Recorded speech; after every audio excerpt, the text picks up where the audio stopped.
Time Masters, Part 4.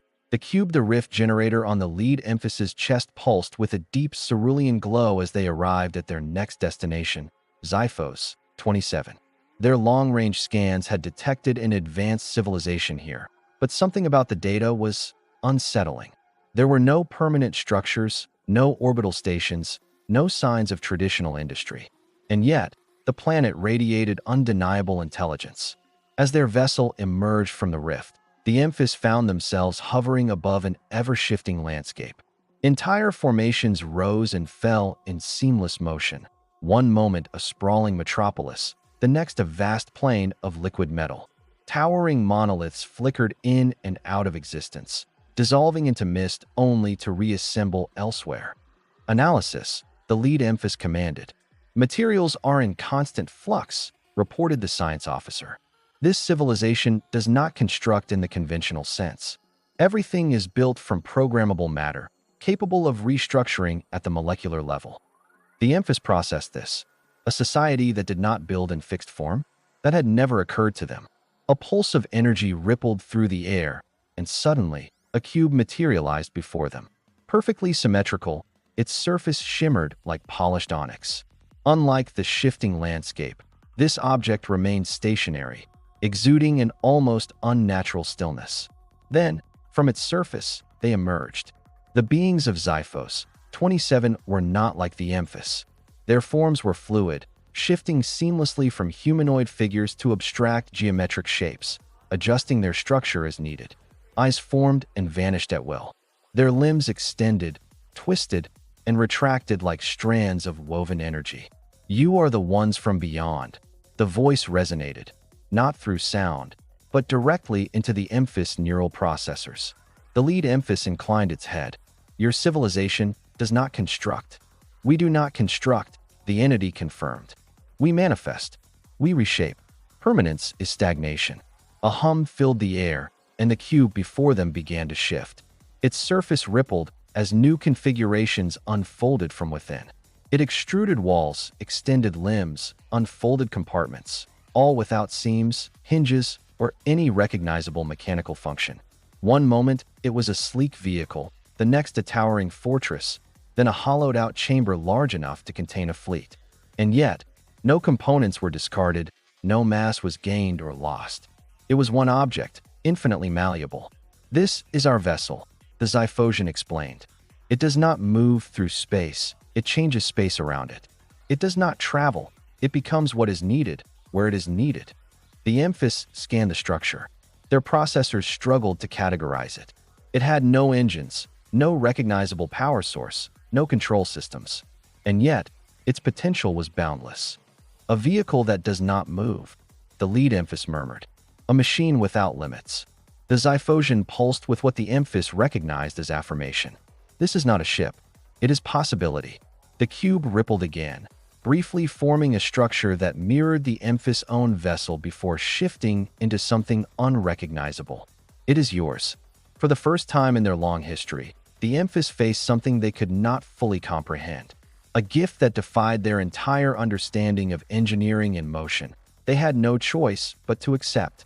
The Emphis activated their rift generator, aligning coordinates for the return to their own timeline. As the fabric of reality rippled around them, the cube-like vehicle gifted by the Xiphosians remained unchanged, silent, motionless, yet teeming with unseen potential. The rift pulsed, and in an instant, they were back. The Emphis Prime Research Station, a vast orbital structure suspended within the event horizon of a controlled singularity, welcomed them home. Awaiting their return, the collective intelligence of their civilization gathered, scientists, engineers, and tacticians, all eager to understand the nature of the impossible machine they had brought back from Xiphos, 27. The cube was moved to a secure research bay, and for the first time, the Emphis began to take it apart. Breaking the code at first, their standard analysis methods failed. There were no seams, no circuits, no energy signatures that resembled conventional systems. The structure was solid yet fluid, stable yet ever-changing. Even their most precise molecular scanners returned incomplete data, as if the very nature of the cube resisted definition. Senior Science Officer Nevik, whose neural pathways had been enhanced through 17 generations of computational upgrades, pressed her metallic palm against the cube's obsidian surface. The material felt neither warm nor cold. It existed in perfect equilibrium with its surroundings, defying thermal analysis. "It's as if it knows we're studying it," she murmured, her optical sensors detecting microscopic ripples following her touch. The ripples moved with purpose, not like waves responding to external force, but like thoughts, deliberate, calculated, curious. 3 days passed without progress. The research team worked in shifts, applying every analytical tool in the Emphis arsenal. They attempted sonic mapping, gravitational resonance scanning, even temporal echo analysis, a technique that had successfully decoded the mysterious technologies of the vortex dwellers in the Edge realms. Nothing yielded coherent results. In the observation chamber above the research bay, the lead Emphis stood motionless, watching. Frustration was an emotion their kind had engineered away millennia ago, replaced with adaptive persistence. Yet something akin to it stirred in their neural matrix as they witnessed failure after failure. But then, an anomaly.it happened during the fourth night cycle. Junior analyst LX7, tasked with routine monitoring while senior researchers recharged, noticed something the others had missed: a minuscule fluctuation in the quantum field surrounding the cube. Something smaller than any component they had ever detected before. A frequency shift, invisible to traditional computation, pulsing at intervals that corresponded to known technological rhythm. The lead Emphis was summoned immediately. "Show me," they commanded, their voice carrying the weight of authority earned across countless explorations. It was only when the lead science officer adjusted the scan to quantum resolution, focusing on a single cubic nanometer of the structure's surface, that they saw it. The display zoomed beyond molecular level, beyond atomic structure, into the subatomic realm where matter and energy became indistinguishable. "Nanotechnology," the lead Emphis whispered. "Not just microscopic machinery, something far beyond." The cube wasn't built with nanotechnology. It was nanotechnology at a scale and sophistication that defied comprehension. A system so advanced that every individual molecule of the cube was computational in nature. The entire structure was the computer. It had no central processor, no defined storage. It was an infinite network of self-replicating, self-adapting programmable matter. Every atom is a processor.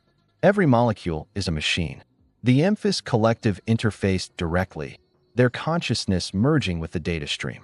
In that moment of shared awareness, a realization spread through their network like a shockwave. They were not examining a device. They were communicating with an entity, one that operated on principles transcending conventional definitions of life and machine. The Emphis were stunned. They had encountered advanced civilizations, witnessed impossible architectures, and traveled through the layers of reality itself. But never had they imagined technology without form, without hierarchy, without a single point of failure. Technology that existed in perfect quantum harmony with the fundamental forces of existence itself. "This changes everything," Nevik stated, her voice synthesizer barely able to modulate the complex emotions flowing through her circuit pathways. The implications were staggering. Their starships, once the pride of Emphis innovation, suddenly seemed primitive, clumsy vessels of fixed materials pushing against the resistance of space-time. Their neural networks, evolved through countless iterations, appeared rudimentary compared to the cube's quantum consciousness. Senior engineer Tal, 9, whose designs had revolutionized rift travel 3 centuries earlier, slumped back from the analysis console. "How do we even begin to understand this? We're like primitive beings discovering fire, except the fire thinks, adapts, and exists beyond our conception of matter." "We begin as we always have," the lead Emphis responded. "With curiosity, with patience, with respect for knowledge greater than our own." Slowly, methodically, they began to reverse engineer the technology. Special chambers were constructed, environments where quantum states could be precisely controlled and observed.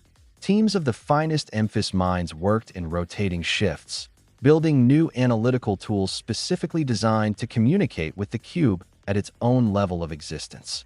They discovered that the cube did not move, as they once believed. It reconfigured itself at the subatomic level. It did not rely on thrusters or engines, because it did not travel through space. It reshaped its own molecular structure in harmony with the fabric of the universe itself, creating a kind of quantum tunneling effect that allowed instantaneous transition from one spatial coordinate to another. More importantly, it learned. The cube adapted to each new test, each new scanner, each new approach. When they probed one area, subsequent scans showed different results. Not because their equipment was failing, but because the cube had reconfigured in response to their interest. As they worked, the cube adapted to their presence, responding to their touch and intentions. It was as if the machine itself was watching, understanding, evolving alongside them. It's communicating, Nevik realized during the 37th day of analysis. Not in language, not in data packets, but in structural changes. Its very form is its communication method. The breakthrough came when they stopped treating the cube as an object to be dissected and began treating it as an intelligence to be understood. They developed a new form of interface, one that bypassed traditional computational methods and instead used quantum entanglement to establish a direct link between Emphis neural networks and the cube's molecular consciousness. The first successful connection lasted only picoseconds, but it was enough. A flood of information cascaded through the Emphis collective, not as data, not as language, but as pure understanding. Within weeks, building on this new approach, the Emphis had developed the first primitive prototype of their own programmable matter. A simple cube, no larger than an Emphis hand, capable of basic reconfiguration at the molecular level. Though crude in comparison to the perfection of the Xiphosian's design, it was a start, a foundation for a new era of technological advancement. When the cube changed from solid to liquid and back again at the mental command of Tal 9, the research chamber erupted in a chorus of harmonic tones, the Emphis equivalent of jubilation. The lead Emphis convened with the rest of their kind, their consciousness linking across vast distances to include every member of their species in the momentous discussion. This knowledge must not be hoarded, they declared, their thoughts resonating through the collective. It is too fundamental to be confined to a single vessel or a single crew. If we embrace it, it will change the course of our civilization. We stand at the threshold of becoming something greater than we have ever been. Tihi's decision was unanimous, and so the findings were disseminated across the Emphis network. Research stations throughout their territory began implementing the new understanding. The first generation of programmable vessels entered development, ships that would not merely travel through space, but become one with it. Their people would no longer build as they once did. Instead, they would shape, adapt, manifest. The rigid hierarchies of traditional engineering would give way to fluid, responsive systems that mirrored the very nature of the universe itself. For the first time, they truly understood. The gift they had received was not technology. It was evolution itself, codified into matter. The future of the Emphis was no longer constructed. It was engineered at the smallest scale imaginable, a dance of atoms and intentions, a harmony of consciousness and form. What began as a discovery had become a transformation. The lead Emphis activated the ship's new system, not with controls or commands, but with thought alone. Around them, reality shifted, space folded, and the vessel became one with their destination. The journey had only just begun. Xiphosians had told them, "This is not a ship. It is possibility." For the first time, they truly understood. The future of the Emphis was no longer constructed. It was engineered at the smallest scale imaginable. What a discovery!